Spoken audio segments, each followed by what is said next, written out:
What's up, Squires? It's Comic King coming back with another non-spoiler movie review of, this time with Teenage Mutant Ninja Turtles Mutant Mayhem, the new movie that just came out. So, sorry for the delay. I know I made an announcement. The video was coming soon. I got a new 4K camera, and I've recorded a shit ton of videos. And I'm in the editing process right now. I was having a lot of technical difficulties the past couple days, and I shot a much high, 4K in-depth video of my review, and it got deleted. Something happened, and I had to get rid of the video, and it wasn't working. And that's the only video that's done that. But I just got Adobe Premiere Pro. I'm gonna be experimenting with that and editing. So there's gonna be a lot of stuff coming out. I'm just kind of in the figuring out game. But the thing is, I just didn't want any more delays, and I wanted to get this.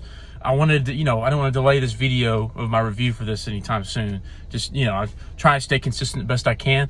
But anyway, I saw that a couple days ago, and holy smokes, I loved it. That movie is absolutely fantastic. I've always been a good Teenage Mutant Ninja Turtles fan, a pretty average fan. And I was much more, I was really into them when I was younger. I had like a little face. I used to watch the cartoons. My mom took me to the TMNT movie that came out, I believe, back in 2007. But always an average decent fan. And I've always loved the brothers. I've loved their chemistry in between them. They've always had a great dynamic. I love the chemistry and bond they have with their father Splinter, all the history there. And it's just I've always had a reverent love spot for the Turtles. I love that dynamic, and I've really gotten into comic books lately. And I just finished reading. I'll have a review of it soon. Open the channel at some point, maybe once I get some Berserk videos up. But I read Teenage Mutant Ninja Turtles: The Last Ronin, and that book is absolutely fantastic. That's one of the best graphic novels I've read in the past 2 years. Absolutely loved it.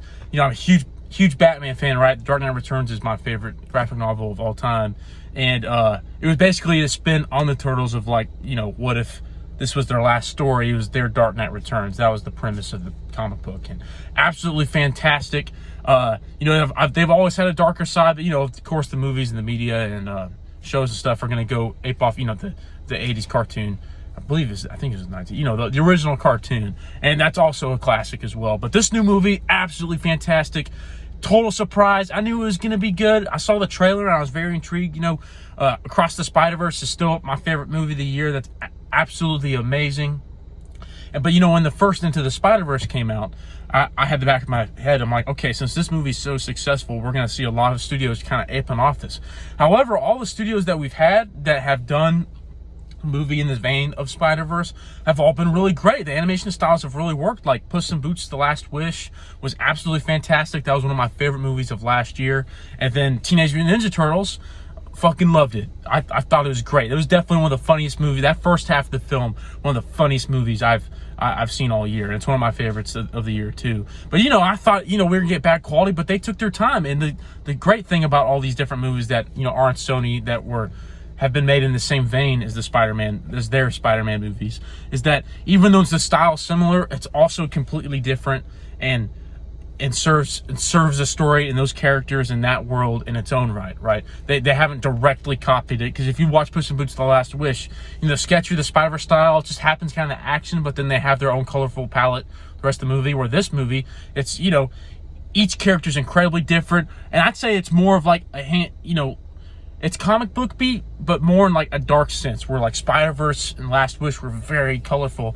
This is, in a way, this movie is incredibly colorful, but definitely a darker tone. It's kind of like, I'm not saying that they did this, but Batman the Animated Series, Bruce Timm and Paul Dini, they talked about when they made that series, they drew it. The animation was drawn on a black palette, right? Instead of the traditional, they make the cartoons on the white background palette. It was black. So just to get the darker tones, it really brings it out.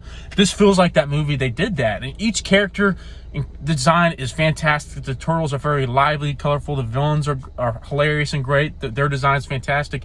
And each design, when it zooms in on certain shot and angles, you could see the pencil markings on the characters, and it's just really, really, really well done. I had a great time. The first half, I was so entertained. It was just very well done. The writing was incredible, and it was very creative and funny, because the humor and comedy in this movie is just very well thought out, and it fits. They actually got the voice cast. They actually got a voice cast of the turtles are teenagers. They're played by actual teenagers. It's not adults pretending to be kids, or it's just, and their chemistry, the bond between the characters in this movie, it's just fantastic. They update the origin with the modern spin, and sometimes you could get certain content that could go sour, go both ways. The way they do it in this movie is very creative, and it's just very enthralling. And they did it really well, and it fits this movie, right? The modern times, they update it in a way that feels refreshing, and it keeps you entertained. And it's also, not cringe humor or anything like that. It's really well thought out, and it fits because these guys are teenagers. Of course, they're gonna be talking about like what teenage boys do and stuff. Talking about girls, like, oh, he wonder if Mikey or Donnie just hit puberty, stuff like that. It's just really, really fun and creative. The bad guy is really fun and creative. They did a different spin, switched it up. Honestly, I think for me, this was almost I had no issues with this movie. There's one issue I had, and it was the very end. The family dynamic is very, very important in this film. It's the turtles. They're a family. There's one part at the end, they probably rehashed on that theme maybe a little too much. Like, oh, we need to work together stuff. It was kind of, reiterating maybe a couple more times than it should. And they could probably cut some of that stuff out because the audience is, smart. We get the point. That's really the only thing. And that's not even bad. I would just say maybe they could have dialed it down just a little bit. But other than that, absolutely loved this movie. I thought it was refreshing, a great take, and just a total blast, right? It's just a great time, and the movies this summer have been hitting. So yeah, definitely recommend go seeing it. Definitely take the kids. It's very entertaining. You're gonna have a great time, especially if you're a Teenage Mutant Ninja Turtles fan.